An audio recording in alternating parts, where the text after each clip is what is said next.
Olá, seja bem-vindo ao podcast AFIA Endocrino Papers. Aqui lhe mostramos como se manter atualizado em endocrinologia, mesmo que você tenha pouco tempo para estudar. Eu sou Ícaro Sampaio. Eu sou Luciano Albuquerque. Eu sou Eric Trovão. E o tema hoje é o que fazer e o que não fazer para otimizar os seus estudos para a prova do TIM 2024.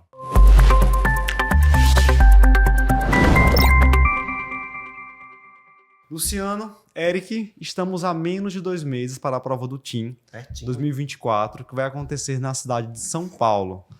Nossos alunos já estão super ansiosos e é nossa hora de dar dicas de como otimizar essa reta final, porque agora o pessoal tem que começar a ter um ritmo de estudo diferente, né? Fazer as escolhas certas para que consigam o êxito, o sucesso na prova do TIM. E é muito comum, né, Ícaro, nessa fase o pessoal bater um certo desespero e querer dar conta do mundo em 2 meses. Impossível. É quando a gente tem mais erros, né? Se Quando não a gente tiver tem mais erros. estratégia, não consegue chegar onde está se querendo. Se escolher a estratégia errada agora na reta final, não tem mais como corrigir, assim, faltando uma semana para a prova, né? A estratégia agora tem que ser certeira. Isso. Vamos começar falando o que fazer para otimizar os estudos na reta final. Eu tenho uma pergunta. Resolver questões é recomendado nesse período agora? É uma forma de otimizar o estudo aí faltando menos de 2 meses para a prova do TIM? Com certeza, né? Acho que todo concurso que se faz a gente aprende isso, né? Resolva a questão, né? Questão elaborada por aquela banca que está fazendo aquele concurso, está fazendo aquela prova. Né? É um treinamento eficaz para você tentar ali, no dia da prova, cai uma questão igual e você já fez aquela questão antes, às vezes eles mudam só o enunciado, muda a idade do paciente, muda as alternativas um pouquinho, né, Luciano? E fica a mesma coisa. E até para você também saber quais são suas deficiências. Né? Então, eu estou resolvendo a questão aqui de tireoide, estou super bem em tireoide, estou resolvendo a questão de diabetes, eu não estou bem em diabetes. Então, talvez você tenha que dar um foco em diabetes. Então, resolver a questão serve tanto para lhe ajudar na hora de fazer a prova, você saber mais ou menos como é que aquela banca prepara as questões, quais são os assuntos que caem mais, e até para ver se vai cair uma questão repetida, como para você também analisar o que é que você está sabendo mais, o que é que você está melhor, o que é que você está precisando estudar mais. Eu acho que assim, como você está muito perto da prova, a gente agora que tem que valer mais do que nunca aquela máxima de que você precisa dos 70%, né? Assim, agora não é a hora de você estar buscando detalhe, de estar buscando o último artigo que saiu e tal, não sei o quê, porque aquilo ali não vai agregar tanto. A possibilidade de cair pode ser que caia, mas é relativamente baixa. Então, se você se mantiver na atualização, a gente disponibiliza no site toda semana 3 textos, né, sobre o que está saindo de mais recente.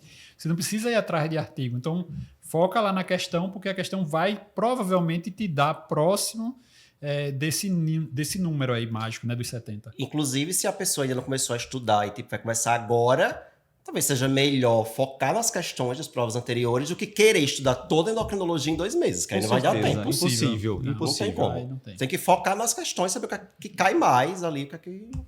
Se for começar a estudar agora, não vai fixar nada, né? Então, para quem vai começar do zero, a recomendação é realmente focar em resolução de questões. E quem já estudou, melhor ainda, porque quem estudou esse tempo todo, focando mais em questões agora, você já vai treinar seu conhecimento, né? E, de novo, repito, é comum ter questões parecidas que só mudam uma coisinha ou outra. Um exemplo assim, dessa questão de conteúdo versus questões é o que acontece com a história do diabetes pós-transplante. Se você for estudar hoje etiologia do diabetes mellitus, classificação etiológica do diabetes, sem pensar na prova, sem ver a questão da prova, eu focaria em quê?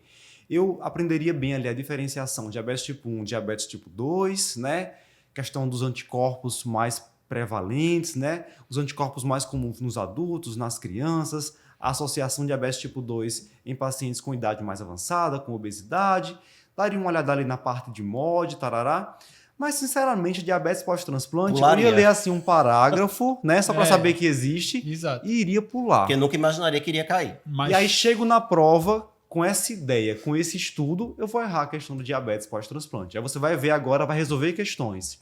Você vai ver que durante vários anos consecutivos caindo questão de diabetes pós-transplante. E aí você entende o quê? Que você precisa estudar especificamente aquele tipo de diabetes. Então, acho que esse é um ótimo exemplo de como resolver questão ajuda você a direcionar o estudo para a prova. Outro exemplo, você está resolvendo a questão da parte as questões de andrologia, né, hipogonadismo masculino.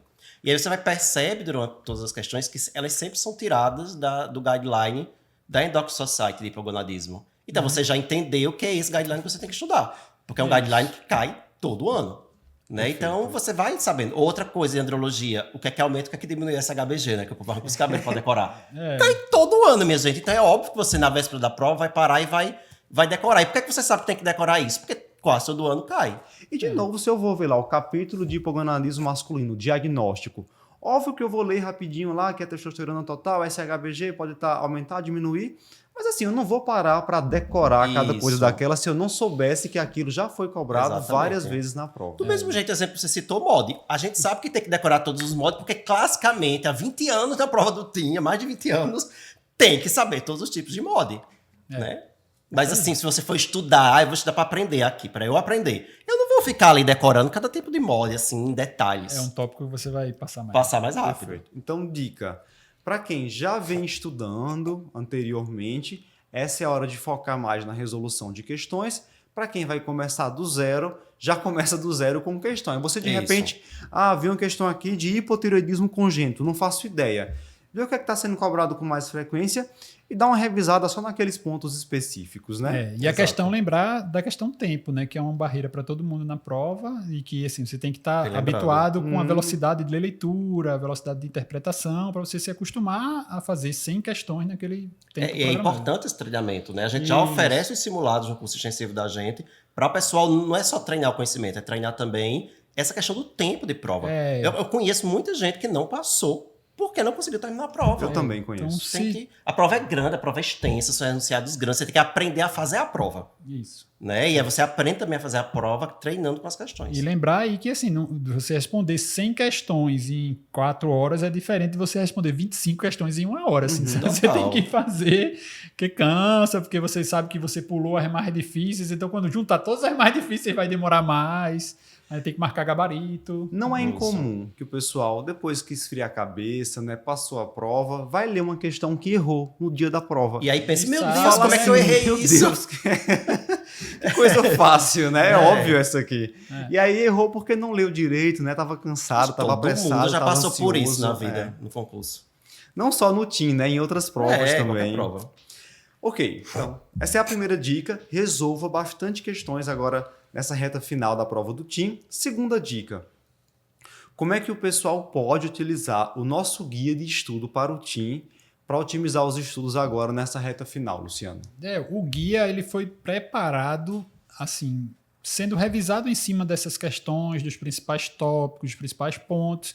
Então, ali, a ideia da gente com o guia é te direcionar em relação a esses 70% da prova, né? Então, assim, aquilo ali é quase que você tem que saber medular o que tem ali, né? Então, você tem que estar bem familiarizado com aqueles tópicos, com aqueles conceitos e tentar, de alguma maneira, obviamente, entender, né? Às vezes tem uma coisa ali que está muito resumida, muito limitada, mas que tem uma coisinha a mais. Às vezes a gente vê muito aluno decorando um ponto de corte, um número ali específico, e às vezes você botar um pouquinho mais para lá, um pouquinho mais para cá, tem mais de uma fonte, você pode acabar se prendendo em coisa que não vai mudar a questão da prova, né? Então, é um guia, né? Você ali vai te direcionar. Para direcionar. E para, nessa reta final, ser algo de uma revisão mais rápida. Isso. Eu não vou revisar pegando o guideline inteiro e lendo o guideline inteiro de novo. E ali tem muitos guidelines importantes, a gente resumiu ali, deixou em forma de fluxograma, em forma de tabela, frases mais curtas, e aquilo que a gente considera o essencial. Isso. Né? Ninguém precisa acertar 100% da prova. E se você,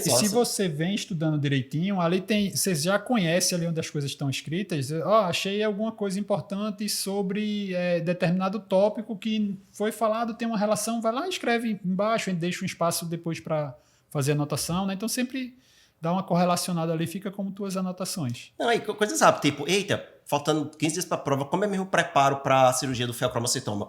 Olha tem a tabela, já abre, olhei. Né? Essa é a questão, Érica, otimizar o tempo de quem está precisando revisar. Isso. Quando eu fui fazer a prova, eu lembro, assim, faltando alguns dias, você começa a querer revisar pontos específicos e às vezes de forma, assim, fora de ordem, né? Você lembra de alguma coisa e quer revisar. Então, eu saía buscando, deixava o computador aberto, vários livros, guideline aberto, assim, o PDF. Aí eu quero ver agora a tabela de MOD. Aí eu procurar no livro a tabela de MOD. Não, agora eu quero ver as indicações de cirurgia no hiperparassintomático. Eu tenho aqui uma aula que eu preparei para residência, tá lá esse slide, vou revisar hiperpara por esse slide. Agora não, agora você tem um livro só, um único material com todas essas tabelas, fluxogramas, mapas mentais, facilita muito a revisão. Teria me ajudado muito na época em que eu fiz a prova. E de forma, assim, objetiva, resumida. Eu fiz isso aí parecido, perto da prova. Eu me lembrei no avião indo para fazer a prova, com um livro enorme no meu colo, né, tendo que procurar o capítulo, aquela coisa aí, cabeça onde? Aí ler o texto todinho para achar alguma coisa. Foi a viagem inteira, eu não vi nem o avião pousar.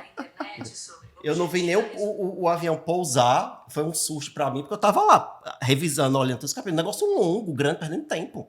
E com o guia, não, é uma coisa mais objetiva, mais rápida, tá ali, bateu, olhou. Lembrando que esse guia, ele é atualizado, né? Isso. O guia que está em vigência agora para os alunos do curso TIM 2024, ele já foi completamente reformulado, de acordo com as novas diretrizes sobre diabetes, metabolismo ósseo, obesidade, doença esteatótica associada à disfunção metabólica, SOP. Então é tudo atualizado para facilitar a vida dos nossos alunos.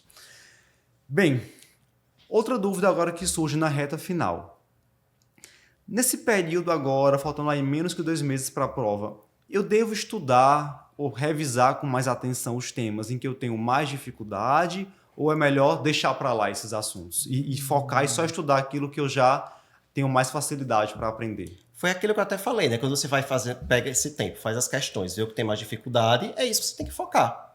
Né? Eu tô com mais dificuldade em diabetes. Então, por que eu tô com mais dificuldade em diabetes? Vamos lá, vamos focar, vamos estudar mais isso. Você tá fazendo as questões, tá se dando super bem em tireoide, porque danado tu vai ficar revisando de novo pela milésima vez uma coisa que tu já tá dominando. Então, sim, faz parte de otimização do tempo a gente focar na reta final naquilo que a gente tem mais dificuldade. Exato. Os alunos falam muito, áreas específicas, né? Muitas vezes, não gosto de endocrinologia pediátrica, por exemplo. Então, ótimo, você está bem em diabetes, então vai estudar agora baixa-estatura, puberdade precoce, atraso puberal, né? Estuda até conseguir, resolve a questão até conseguir aprender pelo menos os principais conceitos. Porque a gente até já comentou isso, acho que foi em uma live. Se você já sabe muito diabetes e você ficar insistindo em revisar diabetes, você vai conseguir aumentar a sua pontuação em diabetes, sei lá, de 9 para 10. Isso, né? não vai... Mas, de repente, em outra área, você pode conseguir aumentar de 5 questões para 8 questões, para 9 questões e acabar fazendo a diferença e conseguindo a aprovação. Isso é aquele que a gente tem que lembrar sempre. Você não precisa fechar a prova. Então, você não precisa acertar todas as questões de diabetes, as questões de obesidade. E vai ali errando pouco de cada uma, você vai se dar bem. Então, você tem que encontrar um equilíbrio. E por mais que você esteja muito preparado na determinada área, sempre tem a possibilidade de ter alguma questãozinha que você não conseguiu estudar aquele assunto, ou ter uma abordagem ali que lhe atrapalhe e você erre uma questão ou outra. Então, assim, errar uma questão de tireoide, 2 questões de tireoide, mas garantir algumas questões a mais em outro tema, que você tem menos segurança, vai acabar trazendo esse... O pessoal costuma ter muita dificuldade em endopédica, que eu citou, e adrenal também, né? O pessoal reclama muito da prova. Dá uma focada nessa parte que você tem dificuldade, né? Agora no final. Isso. Quebrar esse bloqueio, né? Às vezes, é como você diz, às vezes é um bloqueio. É um bloqueio. Às vezes é assim, meu Deus, eu não consigo entender isso. Você bota na cabeça que não consegue entender aquilo, e isso vai gerando ansiedade e vai aumentando esse bloqueio. Então... Aí é uma questão que talvez a gente não consiga resolver, às vezes é uma questão de terapia, mas enfim. Né, tentar focar nessa parte com maior dificuldade agora no final. Nesse quarto ponto, eu vou querer saber como é que cada um de vocês faria, se vocês fossem fazer a prova no mês de maio. Como organizar o tempo de estudo, faltando aí um mês e meio para a prova do TIM? Como é que vocês organizariam o seu cronograma? Acha que dá para manter o mesmo ritmo? Sei lá, eu tenho 6 horas por semana de estudo desde setembro do ano passado. Mantém isso? Acha que é hora de dobrar esse tempo de estudo? Como é que vocês costumam se organizar quando estão próximos assim, a uma prova importante?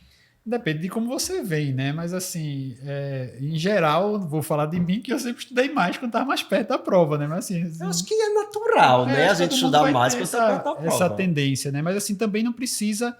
Às vezes o pessoal tem uma coisa que você vai... Tem que ver como é que está a sua rotina. A gente já orientou que desde o começo já deveria ter ali uma planilha onde você tinha horários específicos para estar estudando, né? Para não ficar assim tão dependente da hora vaga, né? Porque a hora vaga é difícil. Se você for esperar a hora vaga, você acaba preenchendo a hora vaga com alguma coisa. Então, a hora de estudo tem que ser a hora de estudo, não é Sim. uma hora vaga, é uma hora para estudar. Então, isso já tem que vir definido e aí você sente como é que você está, se você vai precisar aumentar essa carga horária ou não, né? Se é mais que tem que ter uma rotina, tem que ter a rotina. Assim, eu acho que cada um sabe das suas condições, mas talvez ali, faltando um mês para a prova, é hora de pensar em reduzir um turno de consultório, né? Isso. Repassar ali um plantão durante um mês para que você tenha um horário a mais. O que eu faria agora? Se eu já viesse estudando, como nossos alunos vêm aí desde setembro, todos os módulos, todos os conteúdos, agora, do tempo de estudo que eu tivesse disponível, eu colocaria 50% para resolver questão e 50% para revisar temas específicos. Eu dividiria assim, metade questão, metade revisão de assuntos específicos que eu não lembro bem, ou aqueles temas que eu tenho mais dificuldade. Era assim que eu faria agora na reta final, e eu tentaria liberar mais horários, né? Fechar um horário de consultório, repassar um plantão para conseguir estudar um pouco mais. Eu acho que a revisão, ela é essencial. Com certeza. Sim, por experiência própria. Se eu estudar muito um conteúdo, muito, mas aí isso foi 4 meses antes da prova, e aí chegou próximo à prova, eu não revisar, grande chance de eu errar a questão. Mas às vezes eu estudei assim, mais por cima, superficial. Mas quando chegou próximo, eu revisei, eu costumo acertar. Então, eu acho que a revisão é muito importante agora na reta final. Eu concordo. Eu mesmo, falando por mim, toda prova praticamente que eu fiz na vida, eu fiz uma revisão. Então, eu estudava e depois revisava. Eu acho que a revisão é fundamental. Na época da graduação era até exagerado. Eu revisava 2 a 3 vezes na prova. Exatamente. Nossa. Já estava declamando. Eu sabia até a página do livro. Exatamente. Assim, isso depois aí não ficou tão fácil, não. Depois o tempo foi ficando mais apertado. Mas assim, eu acho que sim, que a revisão ela é importante. E uma coisa que eu gosto de deixar pro final é aquela decoreba, bem decoreba.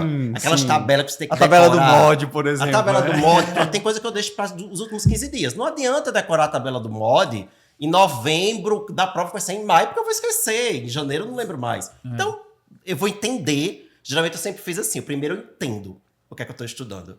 Daí a parte de decoreba mesmo vai ficar mais pra perto da prova. Perfeito. Pessoal, para você que vem acompanhando o nosso podcast até agora, nós trouxemos várias dicas do que fazer na reta final para otimizar os seus estudos para o TIM. Mas a gente também precisa falar sobre o que não fazer, o que pode te atrapalhar agora nessa reta final. Se você quiser ter acesso ao podcast completo, confira na nossa plataforma de cursos do curso extensivo TIM, AFIA Endócrino Papers. Te espero lá.